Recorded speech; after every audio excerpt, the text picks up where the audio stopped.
peuple d'Afrique, comme d'habitude, recevons nos salutations. Le président Félix Tshisekedi envoie son émissaire au Mali. L'émissaire à question ne pose pas un problème. C'est un gars rigoureux, un dur, que personnellement j'apprécie beaucoup. Il s'agit du ministre d'État, du ministre de la Justice, Constant Moutamba, qui est connu par la jeunesse africaine aujourd'hui pour sa bravoure, pour son affirmation, pour surtout sa force, sa puissance déployée pour lutter contre le Kuluna. Le Kuluna, vous le savez, c'est l'équivalent de ce qu'on appelle les microbes chez M. Ouattara en Côte d'Ivoire. Les microbes sont très politisés, ça il faudrait noter. Mais le Kuluna, c'est des gens, c'est un peu comme ces vagabonds délinquants qu'on rencontre, les gangs qu'on rencontre en Haïti. C'est un autre format aussi. On nous dit que dans certains quartiers de Kinshasa, à partir d'une certaine heure, des nuits, vous ne pouvez plus circuler. Vous risquez de vous faire agresser, de vous faire attaquer. Pour cela, il a failli ce ministre de la Justice pour mettre fin, en tout cas pour affaiblir considérablement cette histoire de Kuluna. Donc c'est ce ministre-là qui a été dépêché du côté du Mali. Nous, on l'a tout dit, que le problème avec Tshisekedi, c'est quoi? Tshisekedi se plaît de Kagame. Mais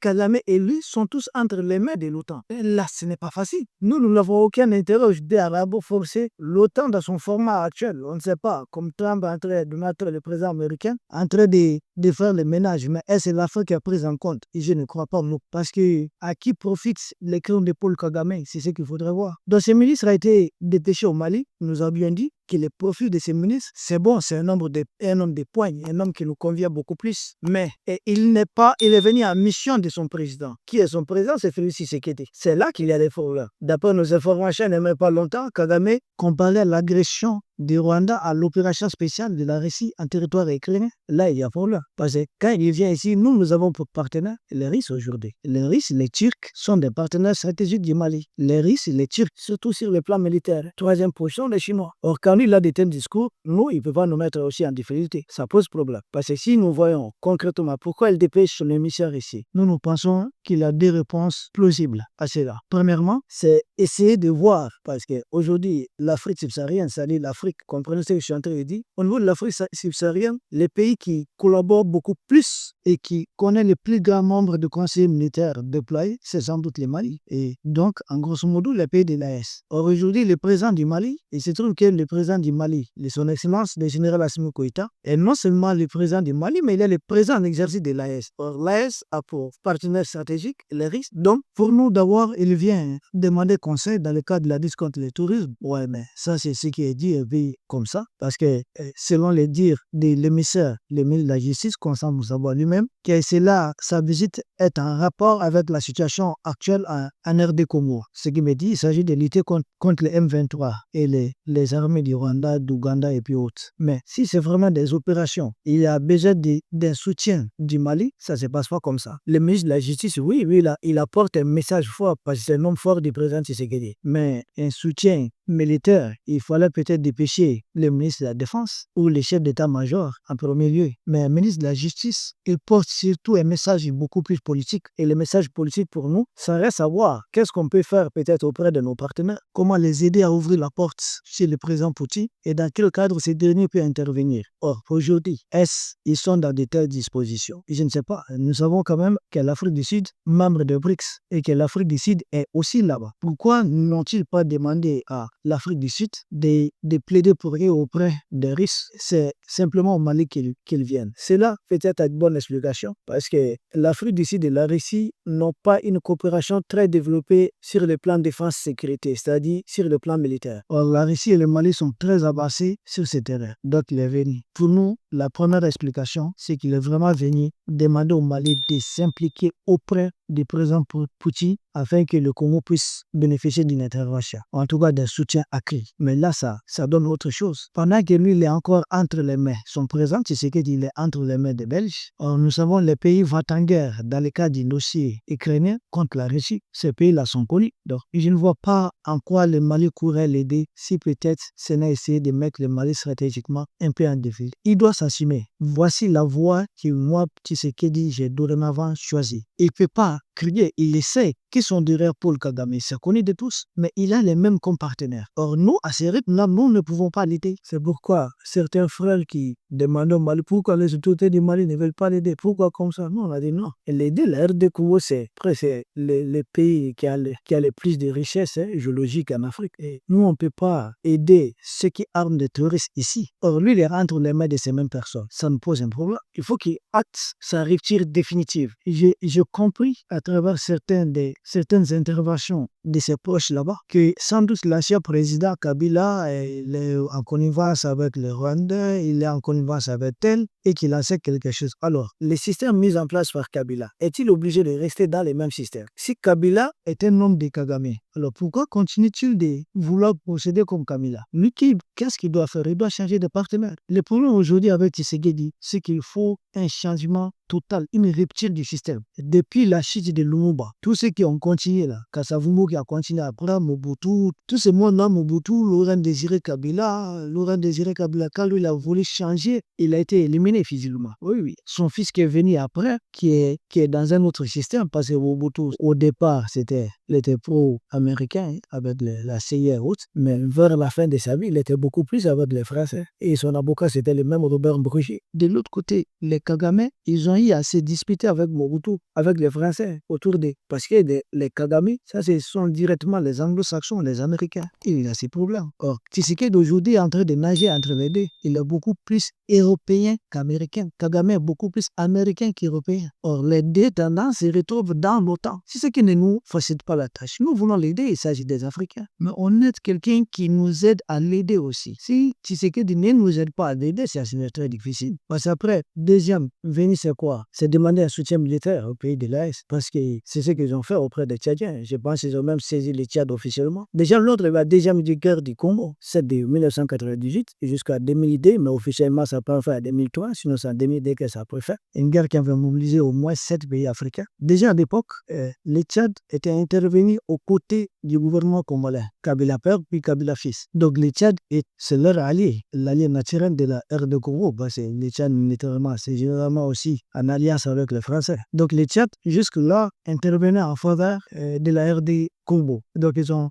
adressé une demande. D'ailleurs, quand il y avait le couac entre les dirigeants tchadiens, c'est-à-dire Success Masra et puis Déby Junior qui était président de la transition et qui a été confirmé à la suite de l'élection présidentielle du Tchad. Qui a joué le médiateur? C'est Félix Tshisekedi. Donc Félix Tshisekedi et puis le président du Tchad, ils s'entendent très bien. Bon, ça c'est un aspect. Maintenant, s'il va venir solliciter les pays de l'AS pour intervenir militairement, ça va poser problème. Parce que d'abord, nous pensons que seule la RD Congo est plus peuplée que les 3 pays de l'AS réunis. Premièrement, seule la RD Congo a plus de population que les 3 pays de l'AS réunis. Premier point. Donc, la RD Congo n'a pas besoin d'hommes. La RD Congo a suffisamment d'hommes. Donc, quand on offre, ils ont beaucoup plus d'hommes que nous. Maintenant, peut-être c'est la qualité des hommes. Donc, ça me dit, les former, les préparer réellement au combat, ne pas fuir. Ce que je dirais, ils ont la chance de se battre au moins dans des zones forestières où à 50 mètres, l'ennemi ne vous voit même pas souvent. Nous, c'est dans des espaces désertiques. Vous avez des tonnes ennemis qui viennent, vous n'avez pas vous protéger. C'est la guerre, on se bat. Il faut être vraiment aguerri, il faut être fort moralement, il faut être fort mentalement, psychologiquement pour faire face à de telles situations de combat. Donc, ce dont ils ont besoin, c'est d'être aguerris réellement au combat pour affronter l'ennemi n'importe où, sur n'importe quel terrain. Qu'elle soit sur le terrain désertique, nous avons quelques forêts ici, nous savons comment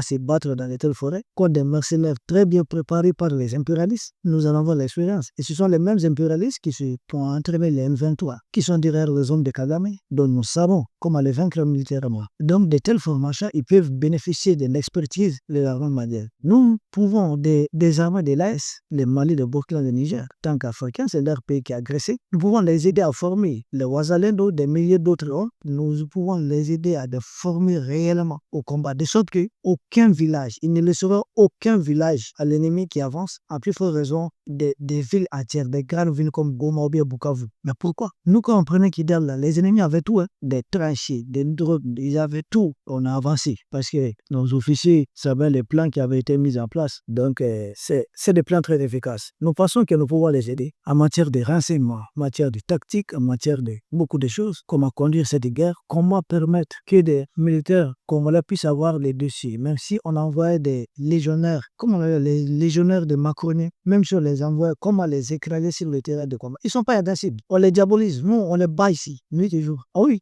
on les bat nuit et jour. Même aujourd'hui, nous avons neutralisé beaucoup. Comment neutraliser tous ces hommes formés pas? Parce que quand les meilleurs hommes là, ils vont neutraliser les meilleures unités du M23, je vous assure que le reste, ça sera facile. Aujourd'hui, chez nous, les terroristes recrutent des enfants, tellement ils ont perdu dans le combat. C'est comme ça. La guerre, ce n'est pas des sommets ou autres là qui vont apporter là. Donc, le ministre Constant Moussama, Renaud, il est venu qu'on aide du côté de la Russie, mais avec les partenaires dont ils ont, je pense que ce n'est pas possible. Ça serait très très difficile. Deuxièmement, souhaite-t-il une intervention militaire des pays de l'Est, comme ils l'ont fruité auprès du Tchad, et là encore, je ne pense pas que ce soit possible. Tout ce que nous pouvons faire pour le moment, c'est peut-être de former leurs militaires, de les aider dans certains domaines. Moi, en tant qu'analyste, c'est ce que je pense. Je peux me tromper, mais c'est comme ça que je vois les choses. Donc, il est très tôt. Ils doivent fournir beaucoup d'efforts. Ils ont beaucoup de choses à faire, parce que c'est dont ils ont. Il y a souvent beaucoup de militaires congolais qui se retrouvent dans un autre pays, ils ont fui le combat. Ou bien, je me demande comment un pays en guerre de militaires fuit. Bon, nous saluons les Ouazalais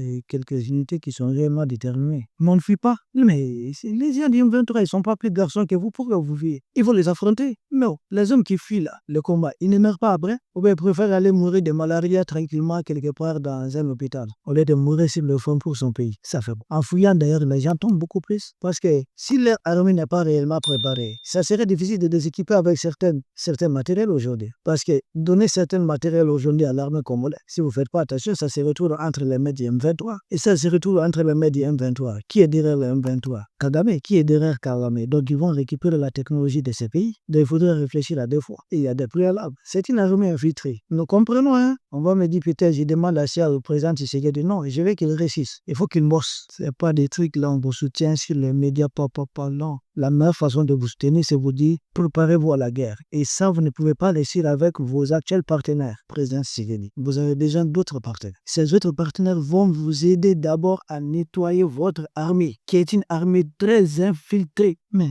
le conseiller militaire de Kagame, qui a été ministre de la Défense du Rwanda, chef d'état-major dans des pays, au Rwanda, puis en RD Congo, James Kabarebe, il a été chef d'état-major de l'armée congolaise. Vous avez pour ennemi quelqu'un qui a été chef d'état-major de votre armée. Votre armée est profondément infiltrée, et si c'est militaire, mais Jean-Pierre Bemba, qui était ministre de la Défense, et actuellement il est comme ministre des Transports. Qui était-il? Il était le chef d'un groupe rebelle. Que faisait ce groupe rebelle? Ce groupe rebelle a combattu lors de la deuxième guerre du Congo. Ils s'étaient alliés aux Ougandais. Les mêmes Ougandais sont en train de vous combattre aujourd'hui. Donc vous avez un ami de l'Ouganda comme ministre au Congo. Et l'Ouganda est en train de vous combattre. Bon, vous voulez qu'on fasse? Vous venez nous voir. Mais qu'est-ce qu'on peut faire concrètement?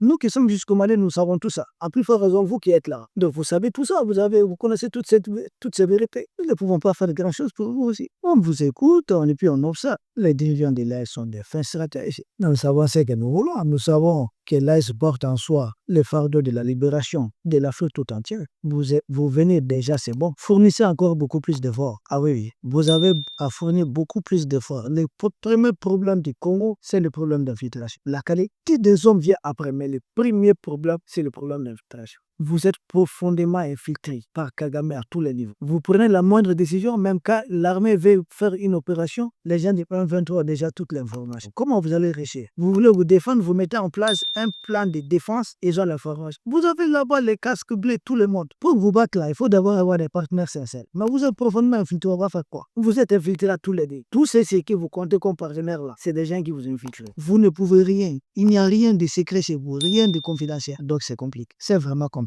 Trouvez les infiltrés chez. Ensuite, vous allez voir que les opérations militaires, vous allez commencer à avoir des succès. Mais ça, c'est là, certains militaires vont fuir parce qu'ils ne comprennent pas. On dit que vous serez déblé, tout de suite vous tombez dans une embuscade. Ça montre que vous êtes infiltré. Les colonels de l'armée congolaise, les FARDC sont profondément infiltrés. Il y a des braves là-bas, mais ils sont profondément infiltrés. Avec son pays, il n'y a aucune armée au monde. Là, le premier combat pour les Congolais, c'est de lutter contre le vitrage. Le second combat maintenant, nous pouvons vous essayer de trouver de bons partenaires. Et ces bons partenaires, nous en faisons partie. Mais pour le moment, nous ne pouvons pas faire grand-chose. Nous êtes profondément infiltrés. Tout ce qu'on va se dire entre nous, qu'est-ce qu'on nous dit? Que ça va rester confidentiel. Très difficile. Constant Moutaba est venu au Mali. Nous l'avons écouté. Les dirigeants l'ont bien écouté. C'est resté un peu confidentiel. Nous avons essayé de dégager certaines pistes et nous avons fait des commentaires, des propositions. De l'Afrique, nous vous remercions et à très bientôt. Merci beaucoup.